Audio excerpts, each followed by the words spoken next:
Good evening and welcome to Let's Talk Shop with Russ.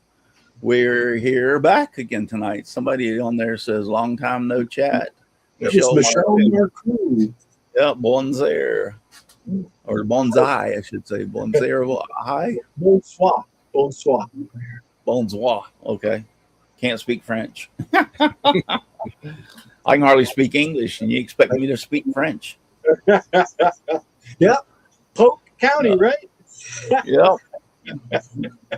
But yeah, good to see Michelle Marcoux out there.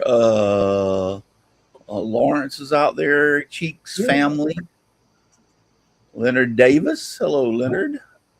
Aussie Man. Hello, Aussie Man. Michelle Marcoux. Leonard Davis. Hello, Leonard Davis. How are y'all doing out there? Donna's out there. She tried to get on the thing, but I guess her internet is a little too slow for the video, because she said she kept on seeing that arrow going around and around in circles.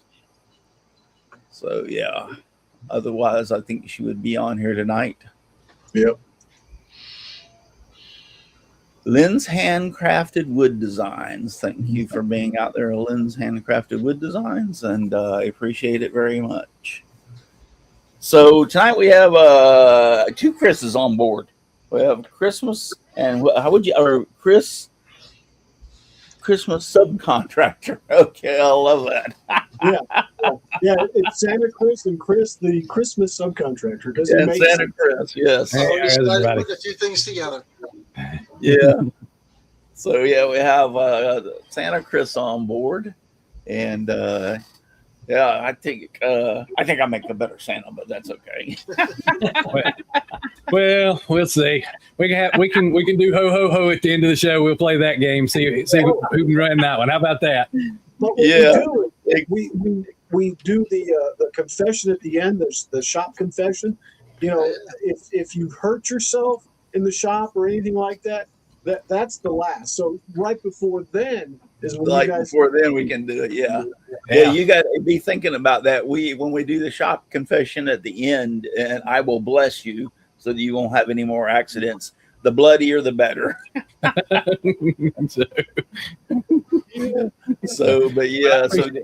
appreciate you having me on.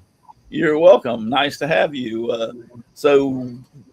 I haven't had a chance to look at a lot. I know I've seen the laser stuff that you've been doing as of lately, but what kind of other stuff do you do other than laser? And I know we talked about 3D printing, but they didn't do that. So. Well, I started years ago when mom and dad divorced years ago. I was 7 years old. And so when I became the quote unquote man of the house, I started learning little things like that.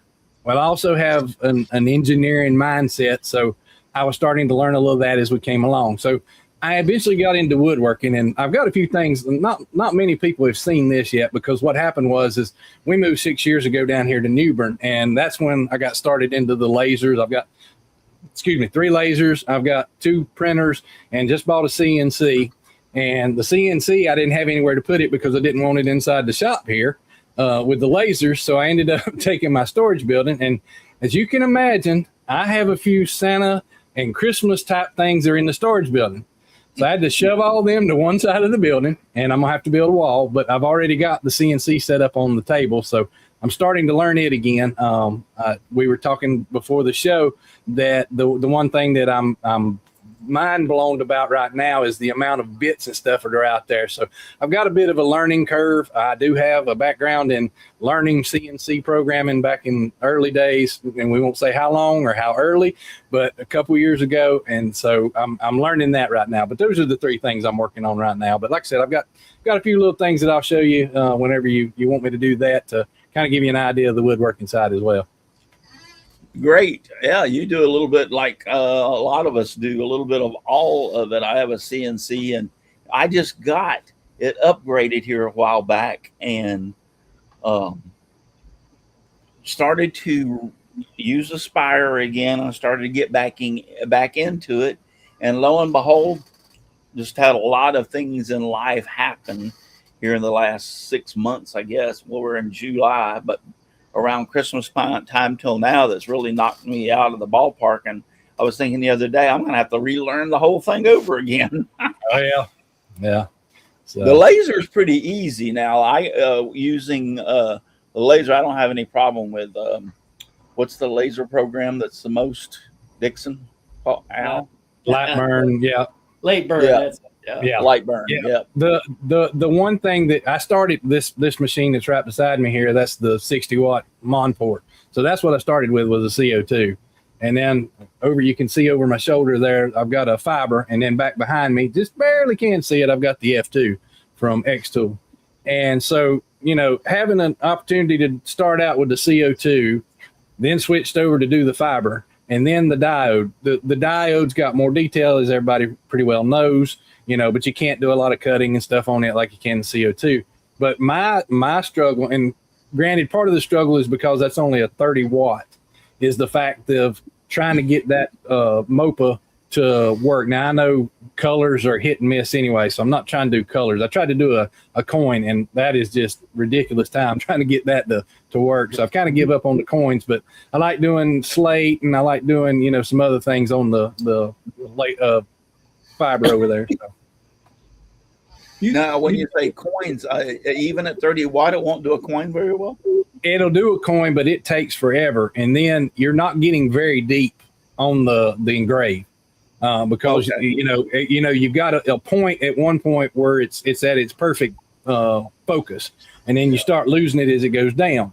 Well, the problem Right. is that 30 watts not throwing a whole lot of power to begin with. So when it hits at the very beginning, you've got that nice sizzle that it makes when it's on that brass coin or whatever. But as it gets further down, you can slowly hear it start to lose some of its luster as it gets down in there. So it actually needs to be like a 3D printer where the bed would raise up to get it. Yeah, if Z-axis on it. Yeah, if they would make it where the Z would go up and down, and you can compensate for that, then that would really help for like these lighter weights, because you can get 100 watt, and you can blow through it fairly quickly, but with a 30 watt, you're just limited to what I was just talking about. Why don't you have 100 watt? Well, Kilroy, I need a Santa fund. If you can go ahead and start that Santa fund for 100 watt, I'll surely have one. Really, the reason I asked is, how much is one? That's the question. Really. Well, it just depends. This one right here was actually on sale. It was about $2,600. If you go to 100 watts, you're probably talking $4,500. So it depends on what you're getting. So 6,000, yeah. That's manageable. I mean, my CO2 is 60 watt, and it was around 38, somewhere near 32. I don't remember exactly, but so that's comparable anyway. I mean, cost wise. Yeah. Cost wise, they're pretty much all about the same. Now, the one thing you can do, and I don't know how to do it yet. I know a couple people that do know. You can actually change out the unit. You can actually just buy the actual laser parts and turn it into 100 watt. Just keep the outer frame. But I'm not ready to do that yet. I'm still trying to learn where my settings are on the 30 as we work. I wonder if Okay, I just typed in 100 watt Mopar laser, and they're running anywhere between 4,500 up to $8,000 for 100 watt, depending on the brand. get a good one for 6,000. Yeah. Do they have? Yeah, I think OM Tech is running it for 100 watt Mopar, that's what my laser is an OM Tech 100 watt CO2, but their 100 watt Mopar is running $6,099.99. Yep. So Dixon, yeah, that's Ding, ding, ding, I ding, didn't ding. I didn't hit that pay that for my 100 watt Laser. and Yeah, with a CO2. 20, what is it, a 24 by 48 bed or something like that? Yeah, 24 by, or is it 24 by 36? No, it'd be 24 by 36. Yeah, 24 by 36 bed. The big boy, I didn't even pay $3,000 for that. Yeah, well, that's my CO2. My CO2, I paid somewhere in that neighborhood, and it's got the 24 by 36 bed on it too. Yeah. So. Yeah, and it's been my workhorse. Living down Yeah. here, we live basically. I'm 45 minutes from Atlantic Beach, so most of the traffic that I get through here for the craft shows and stuff, because I'm called Santa's Laser Engraving, and so I go to craft shows and stuff like that, and most of that stuff I tailor towards the tourist people. So it may be something like a magnet or something in acrylic and those kind of things. So that's what most of comes out of that. But then with this F2, what I hope to do now is start taking that to shows and start doing some of the engraving while on site. Yeah. You going to have electricity there, or are you going to provide a generator? Yeah, I just bought about a month ago. I bought the Afiri 2400 watt portable power, and so it's rated at 2048 watt hours. And I was talking earlier about switching that storage building over into both a little woodworking shop and the storage. I took a fan out there and had that fan running on high. Now it's about a 10, 11 inch or 12 inch fan. So I had it running on high. It was pulling about 130 watts, and I ran that thing for about 6.5 hours. And when I got done for the day, I had about 40% power. Now, I figured that fan's going to pull a lot more than this will, because I'll have the machine, I'll have the air purifier, and then I'll have the battery or the portable power all sitting there together. So, right. Yeah. I'm interested to see how long it would, last with that setup and trying to engrave on site, because I had thought about that too, because I have the We Create the combo laser. It's a UV or Illumis. Yeah, the Illumis. Yeah, the small portable one. It's about the size of your X2. Yeah, they're about the same size. Yeah. And I was curious about taking, because my son does Pokemon cards. He's got, I don't know if y'all know this or not, but Pokemon cards are back in business. Yeah, very much so. There's cards out there that are worth like $5,000. Wow. Yeah. So he's started back into the business. He actually has a business, and he's doing that and doing very, very well. So it's amazing to me how something that simple can get such a following. It's always amazed me. Yeah. Yep. It's just a piece of paper with cardboard, but whatever anybody's willing to pay. Yeah, that's right. What the market will market will bear. Yep. Yeah. Exactly. So I figured I've already started sending him, or sometimes I go with him to some of the shows, but I've already started making 3D, printing 3D figures of the Pokemon, whatever, of the cards or whatever, and selling them when he goes to his shows. And I've done all right. He outsells me, of course, because he just bought a card the other day for like, a few $100, and he found out it's worth $1,500. So we have a question out there. What's the difference between that laser and the Thunderbolt laser engraver? Our very own Donna asks. Say that again now. Yeah, what's the difference between that laser and the Thunderbolt laser engraver? Yeah, there you go.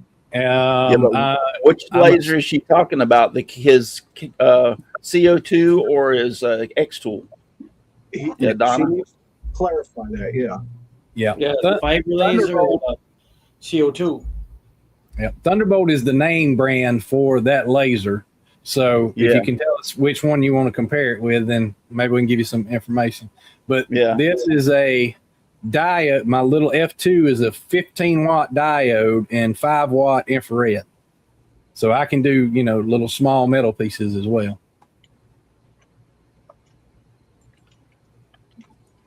There you go, Donna. So, All right, they got a Thunderbolt 60 watt, Thunderbolt 90 watt. and if I'm not mistaken, I could be wrong. I think the Thunderbolts have the RF instead of the CO2 tubes, which is two different ways they generate the beam. I think, yeah, but I do think that the Thunderbolt is a CO2 laser. Yes, it is a CO2, but it based off of if it's a tube versus a radio frequency. So right. And then the Mopar is totally different. Mopar is it'll engrave metals and that's stuff like that. That is he doesn't think it's CO2. Yeah, now with Thunderbolt being a brand, is this if he says I don't know if they make more? I know that I'm looking at the one right now. It says CO2. Let me go through a few of them and see if they're. Looks like CO2 and fiber. Yeah, I think they might have make a fiber, but as right now, all I'm seeing is. Well, I can say this with pretty much confidence: 80 to 90% of all of the lasers that are made, the parts are going to come from China. And the one thing that you do see when you buy a laser is like this Monport. Now, it's the lower tier along with the OhmTech. And so that is a lot that people buy for when they start out, is because they can afford those type of machines. Now, when you get up into the Thunderbolt and some of those are a little higher value as far as what they're made and how they're done. But a lot of the parts still come from China or somewhere else. Yeah, they're a little bit more user friendly than if you get like an OhmTech, like my 100 watt. I mean, I was lucky, very, very, very lucky. It came in, the tube was not broken, everything worked on it, and other than me establishing the height, even though they tell you the height of the laser needs to be from the wood, I did the test on it, and the ramp test. Yeah, the ramp test, and I determined that way. But yeah, I was lucky. I was one of the lucky ones. I read all the time tubes are broken. They have to send for tubes, and then if they put the new tube in, it has to be totally realigned. Mine pretty well came in alignment. I mean, okay, so Donna. Thunder does have a Aurora 8 UV and Aurora 8 Mopar. Yeah. She said that somebody, I'm not certain who she is, trying to get me to get one. It does patches and acrylic stuff. Donna, I've done with my CO2, I've done patches like this, and I've also, I mean, this is leather, so patches out of leather. And also acrylic. I mean, it does that too. So yeah, CO2 will do leather nicely. Actually, even a diode will do leather very nicely. Yes, yeah, and the thing about a CO2 is the multiple things that it can do versus. For example, you can do acrylics, you can cut acrylics, and it doesn't matter about the color or how opaque they are. So that's where a CO2 shines. The only thing a CO2 can't do, and when I say metals, is engrave with a dark black. You either have to put some marking spray on it or something like that in order to get that color or that black color. Yeah. Whereas a fiber laser is specifically for that kind of thing. Fiber Mopar or the UV now is doing that. Yeah. But the thing about it is, if that's what you want to do, I would start off with a cheap diode to begin with, because you can get like 30 watt diodes, which mine is only a 10 watt, I think, not even a 10 watt. What Dixon we say it was actually 5 watt. Yeah. They advertised it. That was years ago. They advertised it as 20 watt. Yeah, they advertised it as 10 watt. Yeah, 10 watt, and it's not the 10 watt is output; it's 10 watt that is sucking in. The amps is taking, but the thing is, back when you bought that, they really did have what they got now. Well, now they can take 4 10 watts and they put them together with a mirror, and you can actually cut some good wood with that. Yeah, they come out with all kinds of stuff, big time.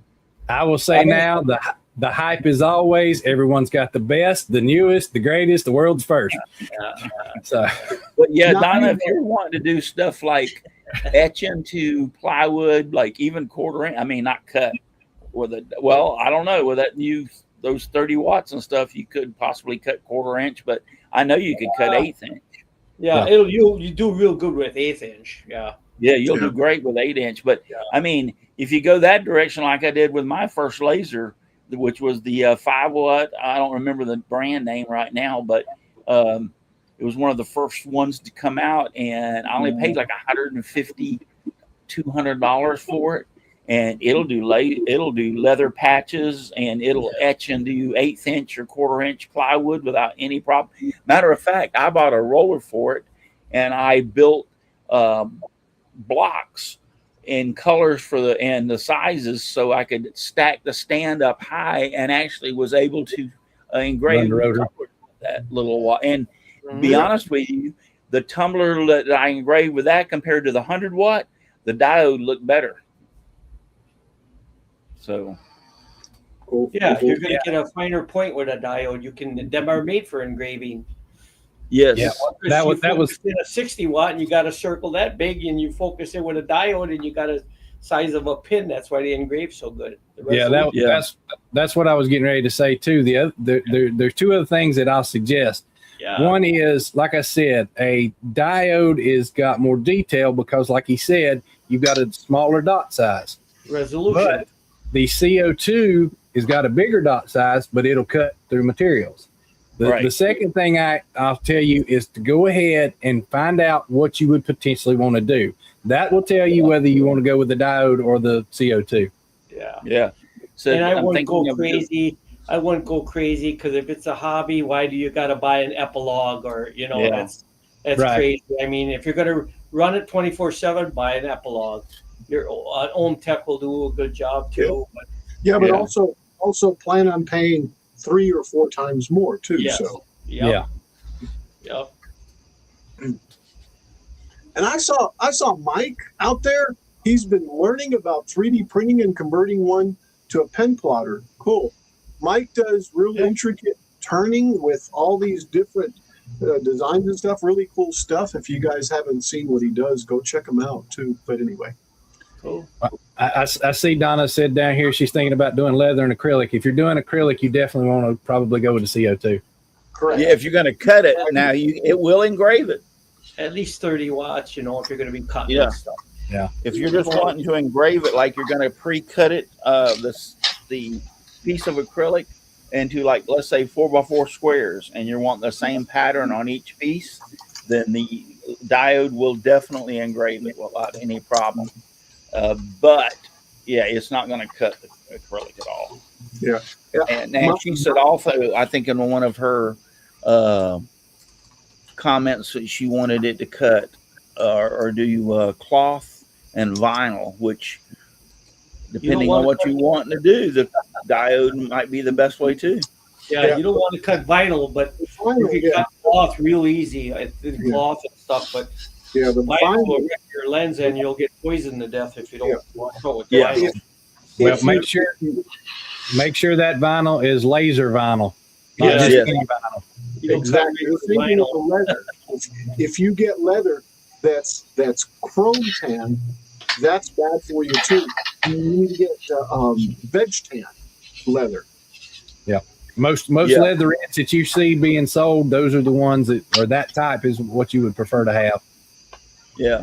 And be Yeah, ready to have something to exhaust it, because it'll run you out of the shop the first couple times that you Yeah. smell it. And once again, cannot implore is make sure you check whatever you engrave, period, is to make sure it's laser safe, because PVC is Right. not only poisonous when lasered, but it will also eat your machine alive. Yeah, it'll corrode it. If you got Yeah, acrylic, you don't have to worry with acrylic. There was chlorine, isn't it? if I'm not mistaken, the off gas is chlorine, and there was a guy that did a video years ago that I remember, and he did vinyl records, and they were actually PVC, and he cut vinyl records, and they were all scratched up, used, good for nothing, and that's all he did was cut them. And he went out to his shop one day and turned on his laser to cut a vinyl record, and it wouldn't come on. And when he started opening the panels to see the electronics and everything was just shot. That whole laser was trash. Yeah, the laser breathing it in. If you cut standard vinyl, which is PVC, you create chlorine gas and corrosive hydrochloric acid. Ooh, which I forgot about the hydrochloric acid. Yeah, hydrochloric acid also. Yeah, so you have to find PVC-free vinyl made of PU, PE, and PET, I guess, or PET.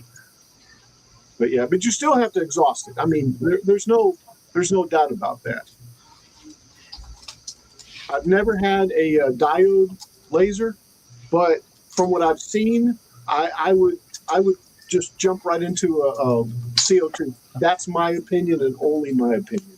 But anyway, what Dances with Aardvark says is kind of true in some instances. Unless you're cutting a lot, it's worth finding a cutting service. Because I'll tell you why. And have you ever done any Santa Chris? Have you ever done any DTF? No, not yet. Okay. That's one of the things I haven't got into yet. So I'm trying to stay. After buying the CNC, I'm trying to stop for a little while.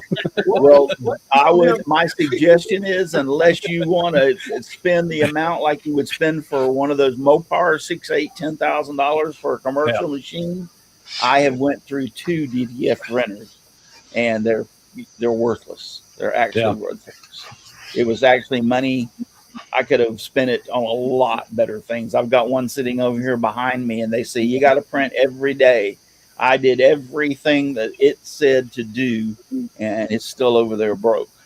Well, that's the one thing about the UV printers that came out is the ink issue that they're having now with that. And because I was all for it when I first started watching it, and I started seeing how much, because when the UV came out, they were talking about how much those ink cartridges were to get one. Now, I did see a letter about a week or two ago where they're talking about changing the amount that they're charging for them and all this other stuff. But it went through a whole process of how they're getting to that point. But anyway, the thing that kind of stopped me from it was the fact that has to take and mix that ink up every once in a while, or it goes bad sitting there if you're not using it basically with about every 2 weeks or something.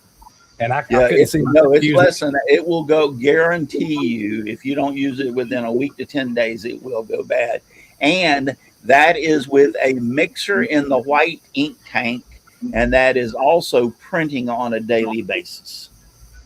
Yeah, I bought this one, and I said, because I bought one and it was a little cheaper model, and I blamed it on the model, and I bought one that I thought, and which it is, it's easier to work on, it's easier to do things with, and all that kind of stuff like that. But in the long run, they're taking a inkjet printer and turning it into a DTF printer, and it will not work. Yeah, you have to spend $10,000 for a commercial machine to get the DTF to work.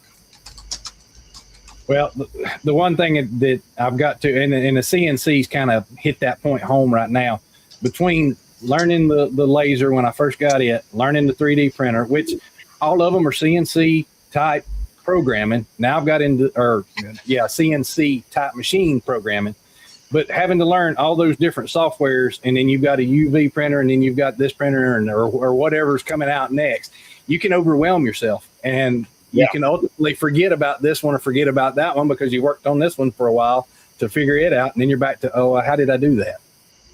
So yes, I find myself in some, like I said, in somewhat of a dilemma right now, and you're exactly right, because I have, the 3D printers, I have lasers, I have CNC, I was doing DTF. I had so many things I was doing and so many programs, but as we were talking right now, I redid my CNC and got into that 6 months ago, back around Christmas time, and really, really enjoyed doing it. And I started off real slow, and with just simple V-carve, nothing hard, and to get myself back into doing it. And yeah. Now I've got to almost relearn it again. Yeah. To be honest with Yeah. you. And Like I said, that's my all learning just, curve right now. yeah, this was all just practice playing around. I used MDF. MDF is beautiful, by the way, for engraving, but it's heavy as heck. And even if you get the thinner stuff, you have to worry about it bowing more because of the moisture, especially here in Florida. But yeah, now I've got to go back and learn it all over again. Well, I'm one that likes to share my mistakes as well, and I'll tell the quick story. I had set the machine up. I was going to run the very first sample project, which was just the letter G for the Jinmitsu, and I had it set too shallow, so it went and it did its thing, and it looked like you just basically took and etched the top of it. That's all it really did. So I said, okay. So I went back and set my Z down lower. And I hit the button on the computer, and the minute I hit the button, it dawned on me, you haven't turned the spindle on. And by the time I could turn around to do anything, it went down in there, broke slam off. So it just sticking right there. I was like, all right, there's a lesson learned for that. So, oh, yes. I have on the CNC, I think it's been one of the most difficult ones to do because it's not like a 3D printer. If you mess up, you stop the thing, pull the plate out, scrape it off, and go again. You do the mistake of a Z or something, especially Z is the killer. Do a mistake on the Z axis, and you're going to break a bit or hurt something. Oh yeah, that's why I've got cheap ones right now. If you're going to up on a CNC, you want the spindle going as fast as you can, and you want a brand new bit. That way, you just gouge these big, deep holes in that brand new piece of wood. Well, I said to myself, I intended to make that deep of a cut. I had a CNC before this CNC, so I said to myself, "Self, you're smart. You don't need to put a board down at the bottom to, just in case you make a mistake. Just use the regular old plain bed." I think it was on the third cut I did that. Yeah, I set the setting wrong, and it bored a hole in my brand new bed of my CNC. I was 32. The first CNC I built, I was 32, and I had chips coming out the size of 2x4s. Yeah, and I made a mistake with the Z.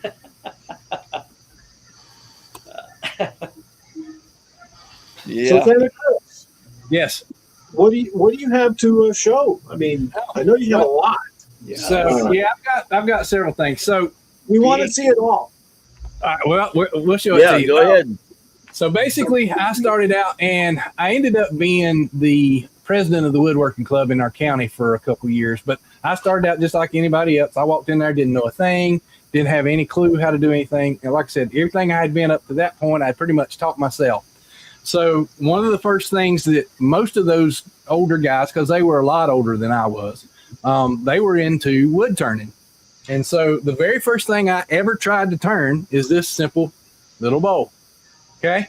Now it looks really nice right here. Can you? He's trying to remember how to make them big. I am. I'm trying to get there. Give me a second. That's fine.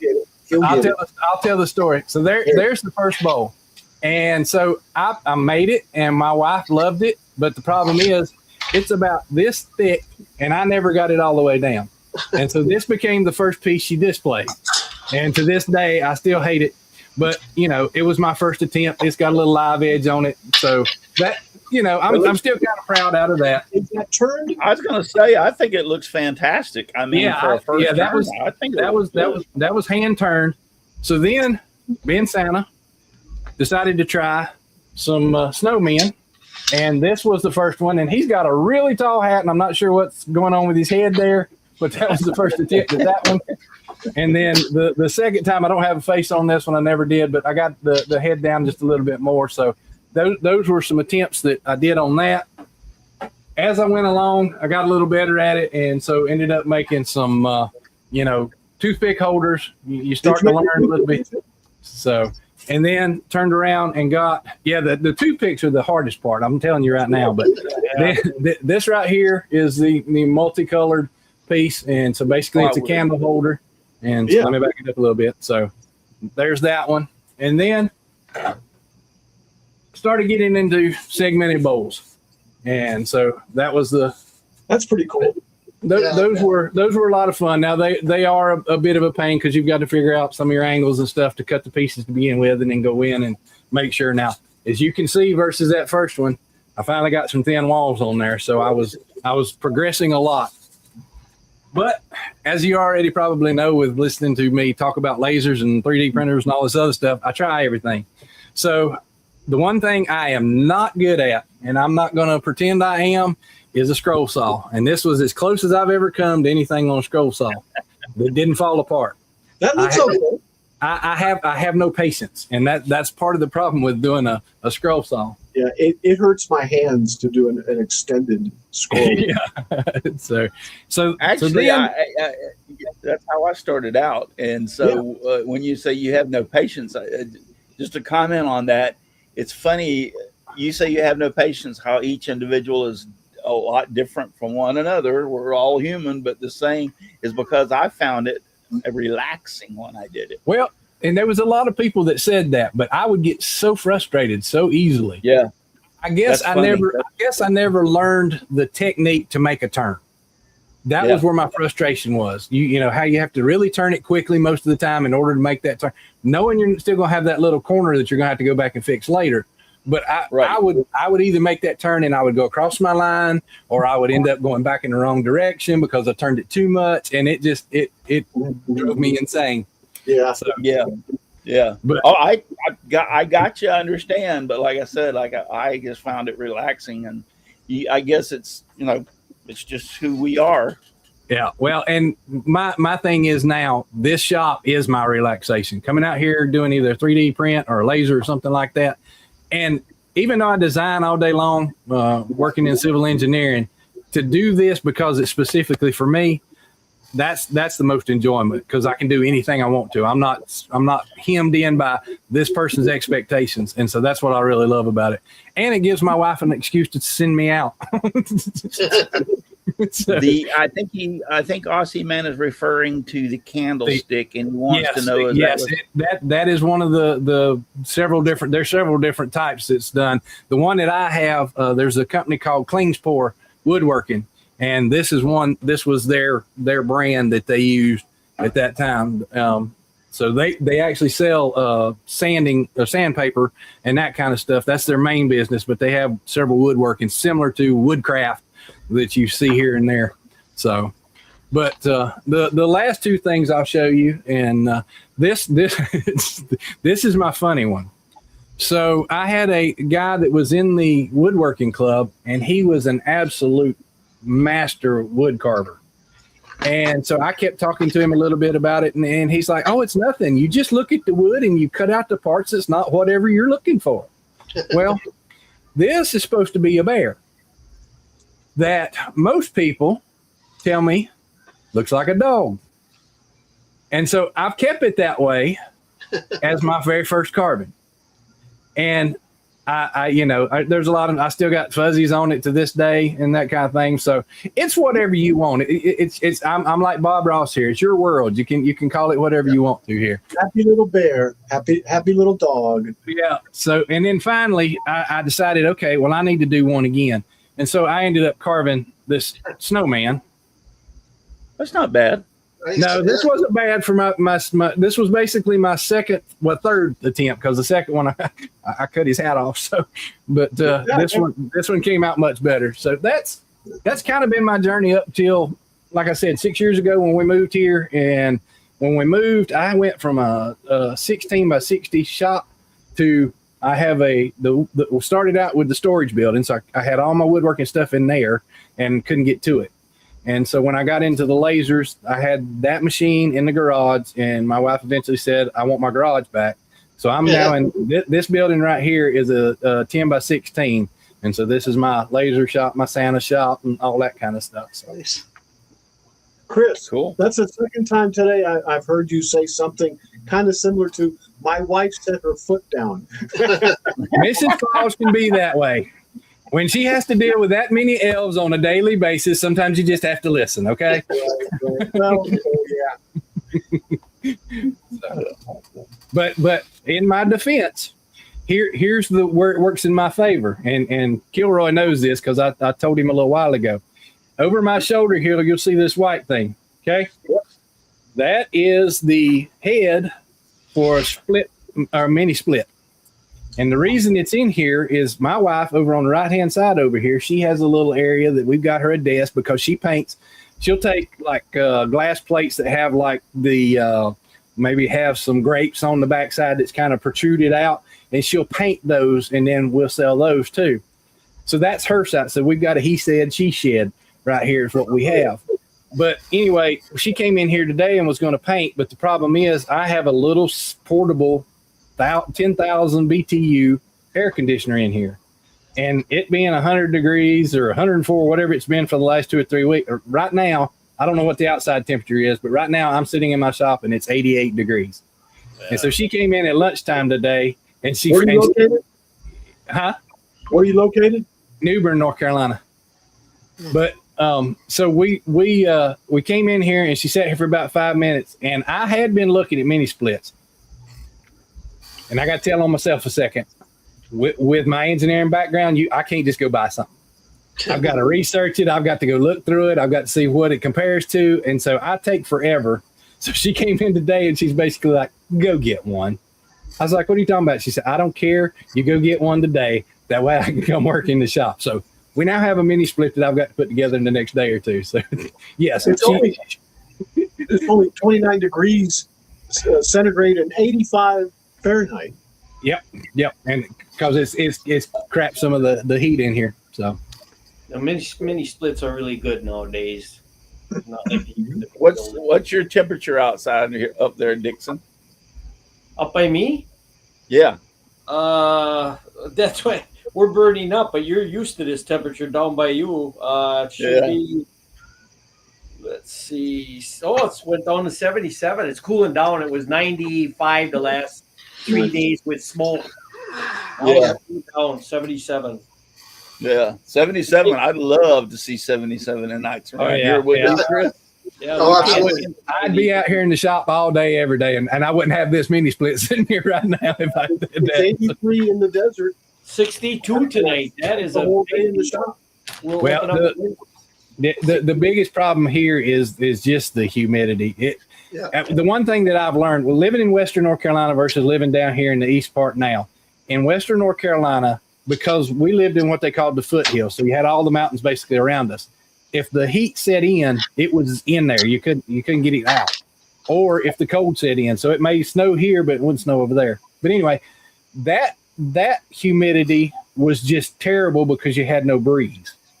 Down here, you've got the heat, the additional heat of being close to the ocean, plus the humidity, but you do have a little bit of breeze, which really doesn't do anything anyway. So, it's like I said, I think the feels like temperature for the last couple of days has been 104, 101, 106 at one point, whereas the actual temperature was 96, 98. So that's how much the humidity is raising that temperature here. Yeah, we've had that for weeks upon weeks, haven't we, Chris? Oh yeah. Chris lives. I live in the middle of the state of Florida, and Chris lives about 90 miles south of me, something like that. Yeah, about that. Yeah, southwest. And our everyday thing feels like 104, 106, and 90-degree temperatures. It's been dancing over 100 the past couple of days. So where are you in relation to like Flagler Beach in Daytona? Where is that? I'm in the middle. All right, I'm in the middle of the state between Orlando and Tampa. Okay, I know where you're at. I mean, Lakeland's right south of I-4, so to speak, between Orlando and Tampa. And then Chris lives on the West Coast, about 90 minutes down south of me, near Fort Myers. Not that far, but yeah, that direction. We used to vacation every once in a while down in Flagler Beach. That's why I know that area. Yeah. Looking back down here this past couple weeks. I used to visit Key Biscayne all the time. I used to live in Miami, and Key Biscayne was the neatest thing in the world. Well, the thing that I liked, or the thing that we fell in love with Flagler Beach was in July, when you think everybody was going to be there, you could sit on the beach and look that way and see very few people. Yep. Yeah. It was great. Donna said I've rats been on the shoot on shop her. all week, and it's no air conditioning, just the fans on, moving the air around. So sweat up a storm. Yeah. Donna said rats chewed on her lathe cord, so you had to get a new one. Looking for pin kits, bushings, and all the little stuff I put up. Yeah. Good luck on that. I buy stuff and put it somewhere, and I can't find it, and buy more, and then I find the stuff I bought the first time. Know that feeling as well. Yeah, Yeah. Leonard Davis says you need a summer home in the Northeast, Chris. It would be nice. Now, I will tell you one other story. My wife's and her dad were big time fishermen, and so the thing is, they would go fishing together, and they had went to Minnesota ice fishing before I came along. And so when we started dating, my wife said, "Why don't you go with Dad ice fishing?"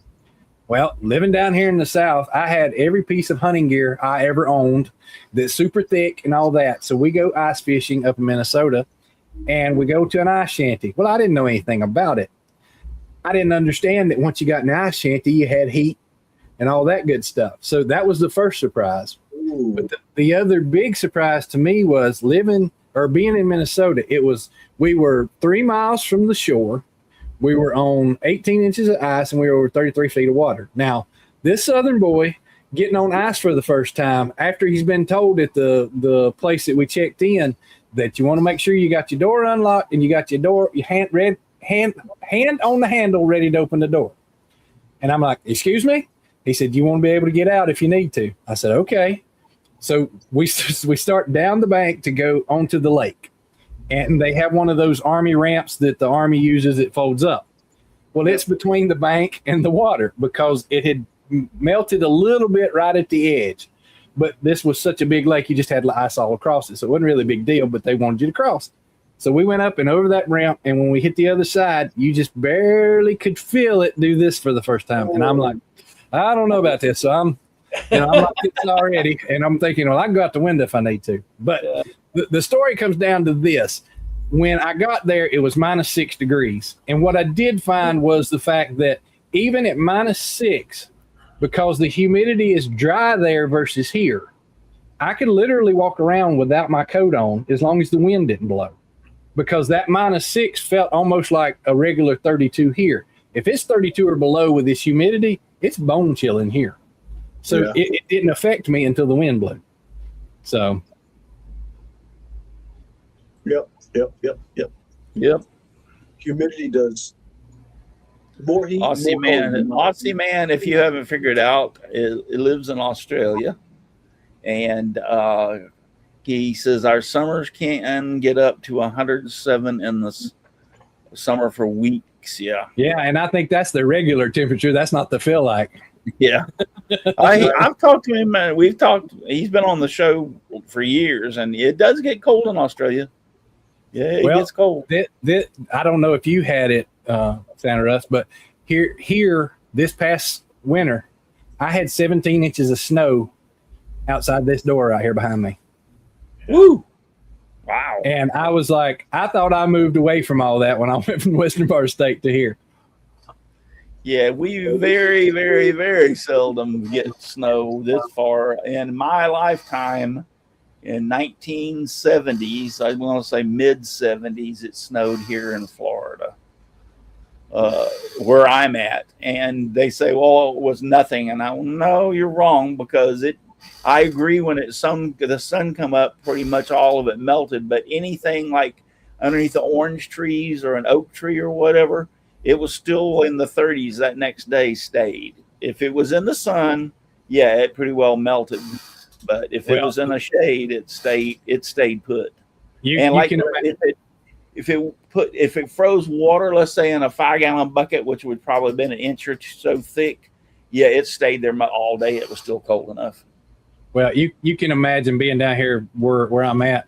They aren't prepared for that much snow, and so I'm out.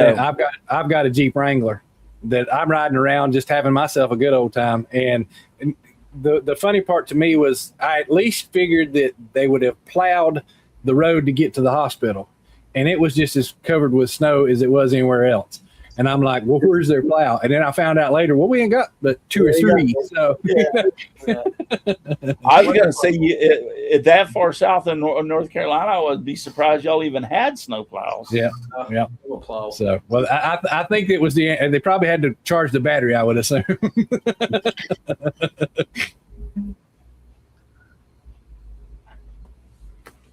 All right, so we're getting down to the last 10 minutes. So yeah, it's about probably time. We'll take some questions here, but also, all right, Chris Sano, your woodshop confession. What have you ever done anything that injured you, maimed you, or hurt you? Not at all.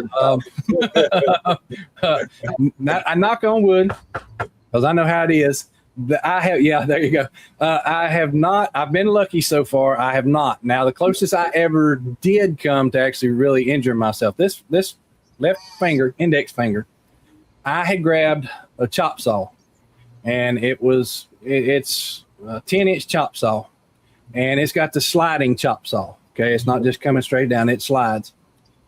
And yours truly forgot to lock the slide. And he grabbed the front, and then he grabbed the back. And when he picked it up, it slid and it hit this finger. And I would have and I may have broke this entire bone in here. It turned black, and for the next 2 weeks, I couldn't bend this thing at all.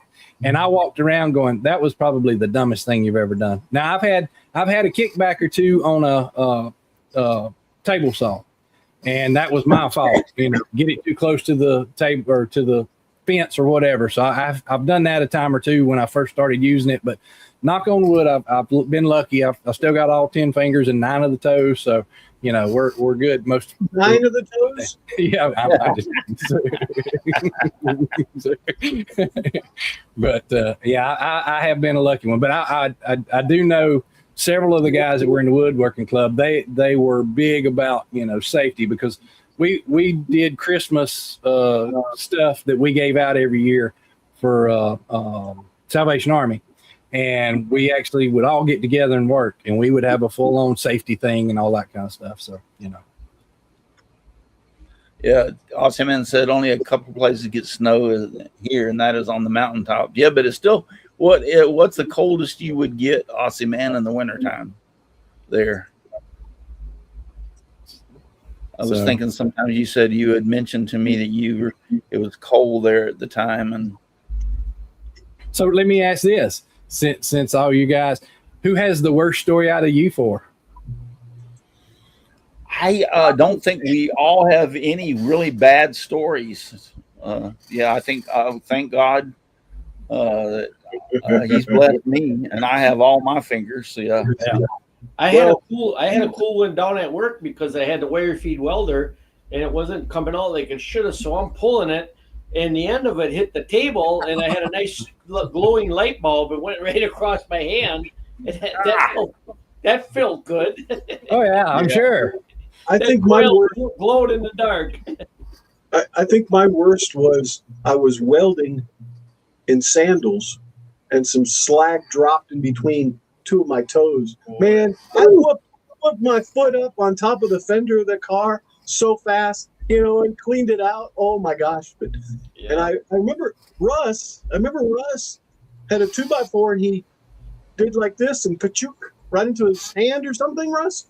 Yeah, I've had a few instances with nail guns. I've nailed these 2 fingers together. I was holding a 2x4, and our pneumatic nail guns have, the newer ones had a couple of settings. One was like semi-auto mode. In other words, you put it in that mode, and every time you hit the safety, if you have the trigger pull, it will throw a nail. And that's to keep you from constantly having to pull the trigger. You just pull the trigger one time and bounce it. And but it's great for decking. But for putting in studs, no, you don't want it to fire like that, because when it's in that semi-automatic mode, it has a tendency to double fire. Yeah, it'll shoot and then shoot another nail right behind it without even bumping it sometimes. And so it should have been locked in the other mode. And when I came down to hit the 2x4 as I'm pulling, I mean, in that split second that I'm pulling my hand back with the gun fired and the nail 16 penny, frame, 3-inch nail. Yeah, both fingers. I had, well, it wasn't me. It was a guy that worked with us. I worked for a construction company for a while, and we built some log cabins and stuff. And if you don't know, when you build a log cabin, one thing you do to put a window in is you build a frame and you cut slots in it. And then you take and put nails in those slots. So as the logs dry and they start to settle, your window doesn't get crooked. Well, there was a guy that I had just literally got on site, and I don't remember what I was there for. And he had 2 of the boards and was getting ready to make a frame. And he had one laid up against his leg. And before I could say no, stop, nothing, he hit that nail gun and it stuck in his thigh. And so he's looking at me and I'm looking at him and I'm like, well, that looks like that hurts. And he goes, yeah, it kind of does. I said, well, I guess we need to take you to the doctor. He said, nope, just hold on a minute. So he took his hammer and he pulled that nail right back out of his leg, patted it down a time or two. He said, I'll be perfectly fine. I said, well, no. I said, I think we're going to have to go get that checked, make sure you're not going to have a problem. But yeah, I've seen that a time or two. So, well, to be honest with you, my son and my worker was right there when it happened, and they saw it. And I held up my fingers to them like that to show them what I'd just done. And before the pain set in, I reached up and with my hand and I literally pulled that nail out of my fingers immediately. And we had one wall to build, and we were down near where Chris is. We were down in Sarasota. I was doing a commercial building some offices inside of it. And I went down to their washroom, washed it real good, took paper towels and put all over it, took duct tape and taped both fingers together, and went back upstairs because they're thinking I'm ready to go to the hospital. And I said, nope, we're going to finish framing this wall and we're going home. So we did. We framed the wall and finished. Yeah. But I will tell you, I did not drive home. A worker drive all the way home, and we did stop on the way for some liquid pain reliever. Yes. Analgesics, yes. Yeah. Where'd Chris go? I don't know. He left. Yep. He didn't say? Nope, he didn't say. Yeah. At least I haven't seen him say. Nope. I don't see anything in the indoor chat, inside chat. I lost his signal. Mm-mm. Yeah, maybe so. It might have copped out on him. Yeah. I'll message him. Punctures like that hurt a lot more than cuts. Oh yeah, I bet it did. Oh yeah, it. I'm not going to say it didn't hurt, but it took a little bit for it to. I don't want to say it for the pulling the nail out has to be done immediately. You don't have a choice. And as being a paramedic, I knew there was no major veins or arteries in my fingers that I'm gonna bleed to death. So by getting it out immediately helped. But yeah, after we got that wall done and we loaded up and we started home, oh yeah, it was hurting. That liquid medicine on the way home, JD and Coke, or I think either that or we were doing margaritas, one of the two. I was an EMT for years too. So when he realized what he had done and he knew I was standing there, that's why he looked at me like, all right, hey, you might have to help me. So, and then he pulled it out. Yeah. But so yeah, that's the perfect time to do it in the beginning. And as long as it didn't hit a major vein or artery in his leg, yeah, he'll be fine. But you hit, I mean, you can pretty well cut your finger off and you're going to survive it because it just, it'll be easy to on the farm, we never went to the doctor. My dad, he'd dump it in iodine, you get a puncture or cut something off, put it in iodine and patch it up. That was it. Never had a shot in my life. I never had a tetanus shot. Well, and a lot to do with that too. A lot of us grew up with walk it off, and like I said, Mercurochrome or some of those other medicines. Yeah, ours was kerosene. If you had a wound or anything like that, you cleaned it with kerosene. Yep. Now, if you had a big gash, no. But if you stepped on a nail, if you did anything, matter of fact, we use kerosene when we go fishing and stay out at least in the night or early in the morning. Well, my dad had a little can with a rag in it, and it was wet with kerosene. You take the kerosene, wipe it on your arms and under your neck, and you were good to go. Yeah, mosquitoes wouldn't come nowhere near you. Yeah. All right. Well, I think it's about 9 o'clock. It's 8 o'clock. Still wondering where. I meant you in your place. It's 8 o'clock. Real time. Yeah, in your world. Yeah. You don't live in the normal time. You live in the abnormal time. Kilroy's world, Central Time. Have y'all been listening? Well, I know this has nothing to do with the subject we're on, but it does in a way. As far as they are actually thinking they're going to pass this year the daylight savings time.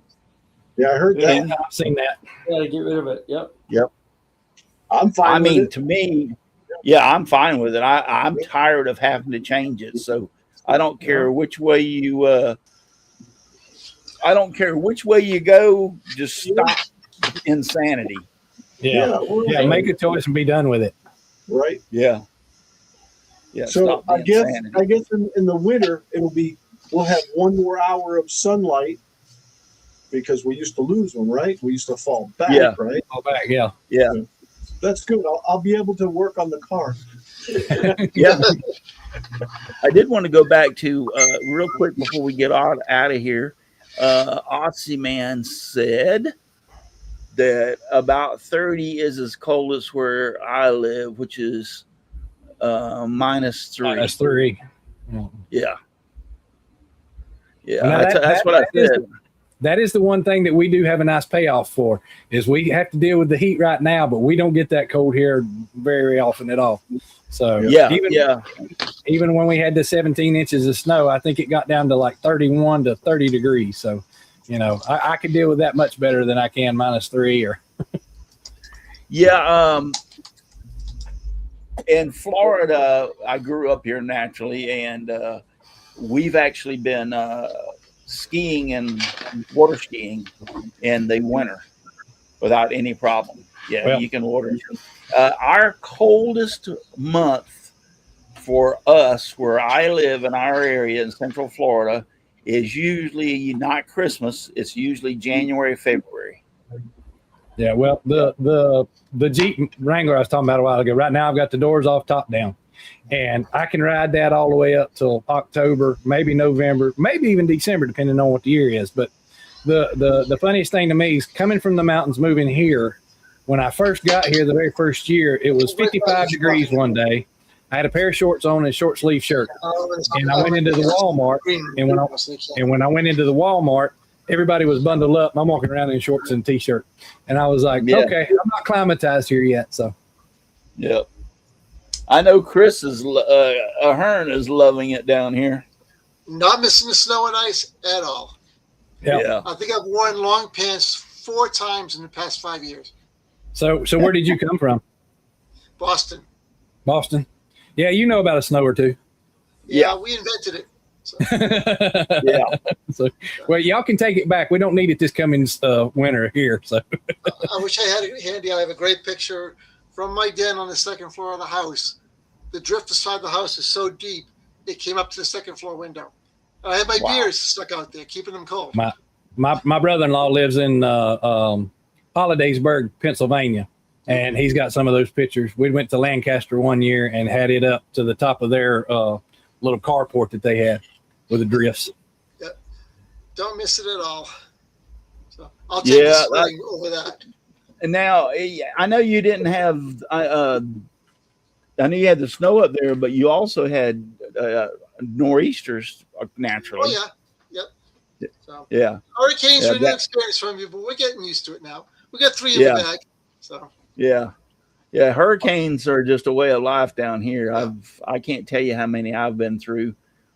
In 2004, we had 3 go across the middle of the state right across us in 2004, and we survived all of them. So, well, that was the fear we had when we moved here, not knowing what a hurricane was like or anything. So we moved down here, and so far in the 6 years that we've been here, we've not had it. But the funny thing, well, it's not funny. The thing that blew my mind was the fact that when Hurricane Helene came through, it actually hit in the county that I used to live in the western part of North Carolina. And if you ever heard about Chimney Rock and Lake Lure and how it was devastated, parts of that were devastated, that was the county I lived in. And here I am down where you're supposed to have them. And being in the fire department all those years, when that all started, I started listening to some of the dispatches that they were having. And they have a lake up there called Lake Lure. And I have never in my career heard them have to evacuate because it was getting ready to top the dam. It had actually topped the dam and was starting to bore out the backside with the water. And they had to call and evacuate downstream of that. So I basically spent most of that night listening to all the different calls, because my old department, we actually lost a truck. It lost control and went off down an embankment because of all the water that was there and the wind and everything else. But it was disheartening to a degree, because when I went back, because my mother lived there till a couple months ago, and we moved her down here finally. But when we went back to see the destruction that had happened, and when I talked to people down here, I said, you got to understand the difference. I said, here you have water that rushes in and it comes in and then it goes away. When you get it up there, it's coming down a mountain and it's grabbing rocks, it's grabbing all this other stuff. So now you've got a big, washing machine. And so it's tearing up everything that you've got coming down through there. So, and it did. It was a terrible thing.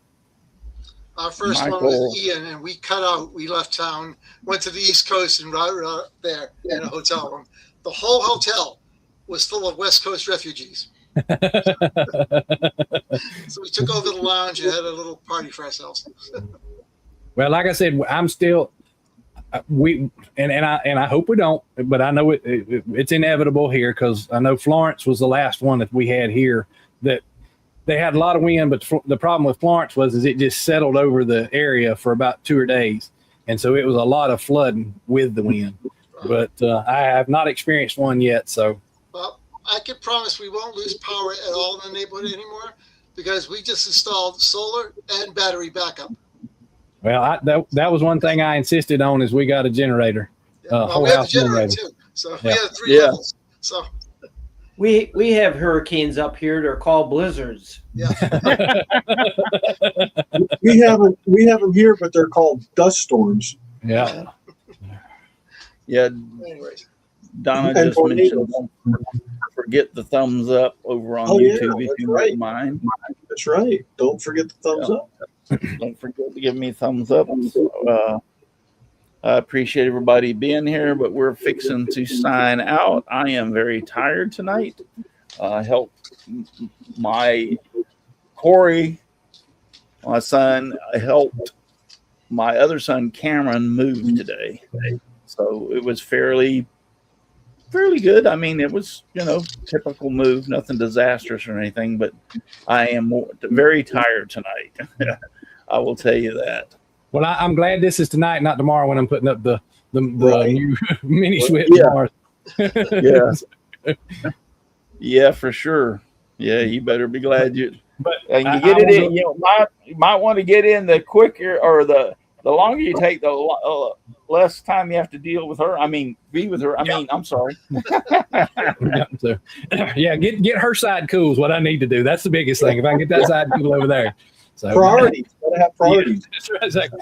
Yeah, it'll be an early start tomorrow. But I want to go ahead and thank you for inviting me on. I've enjoyed it.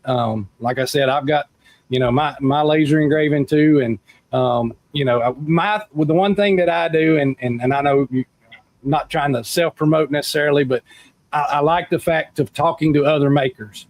And so I have a live show I do once every 2 weeks that I get on, and I basically what I do is I want to see from your birth to where you became the maker and what you do now. Because being the Santa Claus like I am, I have a natural interest in people. And with that natural interest, that's what I really enjoy. So, that I enjoy this kind of conversation. I love the live shows, and I very much appreciate you sharing. That's twice. You're more than welcome. Once every 2 weeks. Yeah, my next one's on the 27th. Yes. Yeah, Monday at 7. Yes, 7 Eastern time. Eastern. 7 Eastern. Yep. 6. Yeah, Central. he's not in the mixed up time zone that you're in now. 6 Central, 7 Eastern. Yep.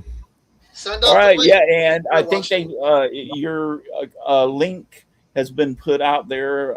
If you want to do it in there one more time before we Put it again. I'll put it again. There it is. Santa's Laser Engraving. YouTube guys, go give them a follow. Yeah, it's go and over it's there. on Facebook as well. So Yep, Subscribe. and it's on Facebook. He is under Santa Chris also. yeah, I'm Santa's Laser Engraving. I'm also Santa Chris. That's correct. Let me go Yes. ahead and put it out there, and there we go. There it is. Santa's Laser Engraving. The Facebook one. Yeah, I got Facebook. Go out there and give him some love. I would appreciate it. Go there and join him and listen to him. All right, we're going to cut out of here. Thank y'all all for being here. It shows, I can honestly say from now on, are going to kind of be sporadic. I just want to be upfront with everybody. I intend on keeping on going this year for sure. We're already in July, but I know we've missed 2 or 3 weeks or maybe longer. I don't remember. But things in life are changing around me and with me. I just had a good friend that I've known for 30-something years, a firefighter, and he's been in and out of the hospital since January, February, and he just passed away last week. So, well, condolences to you as a fellow firefighter. I know how that is.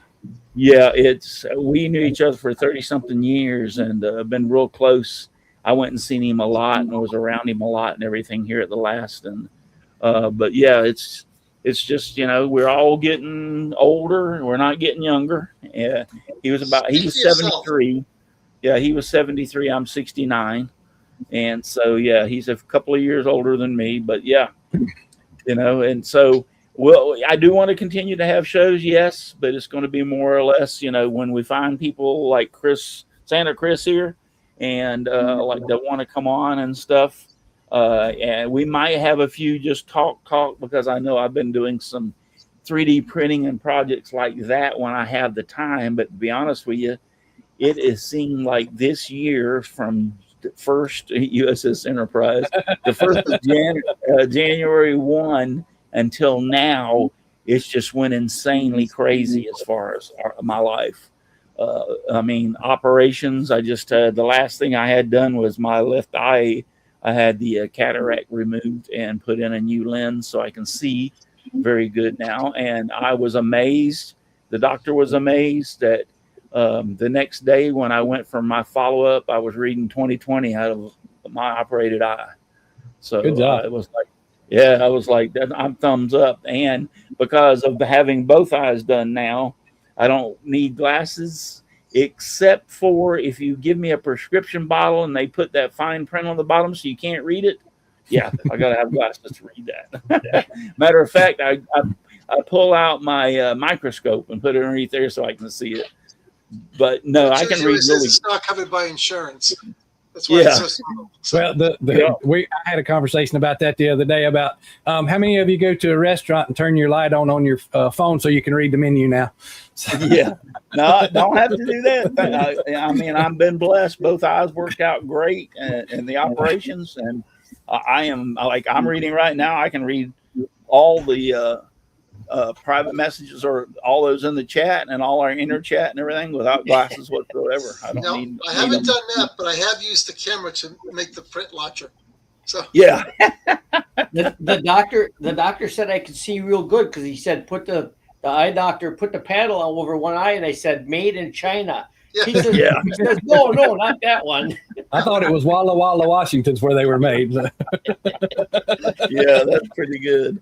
All right, guys. But like I said, we'll be back with just more sporadic than. I think we got one more thing here, though, Russ. Well, I think we have one more thing here because you made a statement earlier. Oh, and so I think we've got to end with that if you don't mind. So well, I do end with something. I will end with something else, but we can do that. Okay. You can reiterate what you said to begin with, so everybody, if it was I think I make the better Santa, but I haven't got my glasses on, so you can't see me. So what we decided is we're going to do a little ho ho ho for everybody. So I will start. Well, now I do know without a shadow of a doubt, you don't have to compare the beards. That's fine or whatever. But I do know that my hair is. You do have longer hair. I keep mine short right now, so that I'll give you that. I praise you for that one. So Santa Chris is here telling everybody you keep being good, and Santa will see you soon. Okay. Ho, ho, ho, ho, ho. Oh, I don't know about that. Mine is ho ho ho ho ho! Merry Christmas. There you go. Yeah.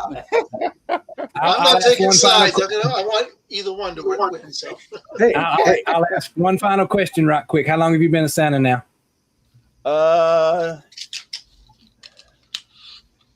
Over 15 years. And you got me by 5 years. I've been a professional Santa 5. I've been Santa together for 10. he went to Santa school, Russ. Huh? He went to Santa school. Yep. Yeah.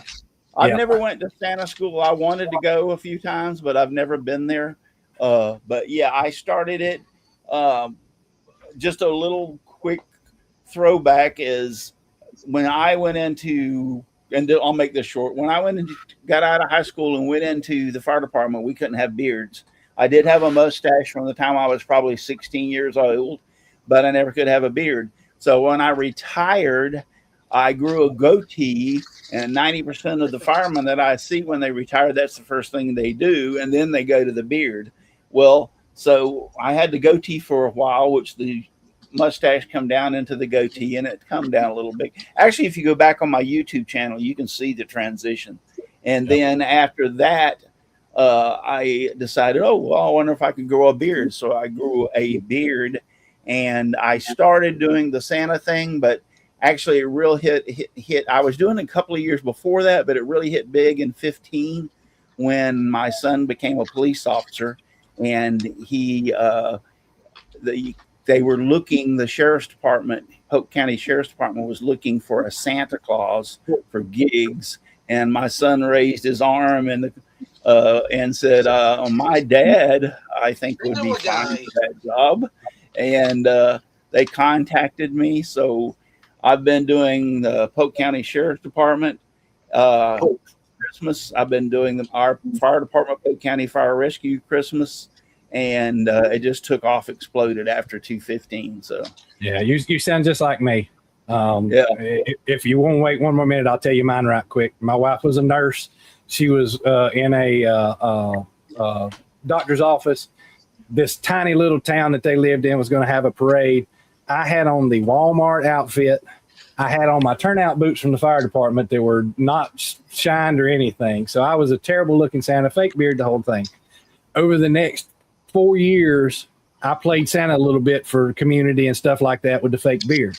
When I retired from the fire department and moved down here 6 years ago, I'd had 5 years in as playing with the fake beard. When I got down here, I did just like you. I'm not shaving anymore, ever, if I can help it. I'm tired of shaving. So this started coming out, and the first thing it reminded me of was Tim Allen on the Santa Claus when he's standing at the window. And I'm like, I enjoyed that. Maybe I could start doing it down here. And from that point, I started going to, there's a group down here called North Carolina Friends of Santa. I went to it for the first year. And then I've been to the International University of Santa Claus. I'm getting ready to go to another North Carolina one in a couple weeks. And then a few weeks after that, I've got the Advanced Santa Studies with Doug Eberhardt. So, I keep doing it now. I will say you learn a lot, but you can also learn it if you have the heart. That's the biggest thing. Yeah. You have to have the heart to do it. Yeah. All right. Everybody's peeling out on us out there in the, I see they're all saying good night. We're like 10 minutes over, but that's okay. But yeah. See y'all out there.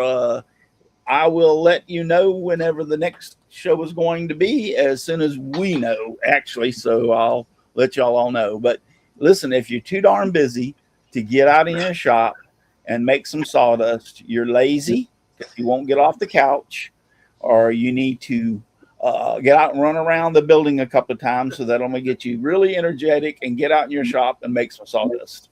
Just give me sawdust, lots of sawdust all around me and everywhere.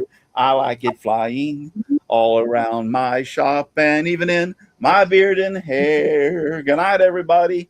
Thank you for Right, watching. boys and girls, remember, you don't have to go home, but you cannot stay here. Live long and prosper. You got to get out. This See Chris, ya.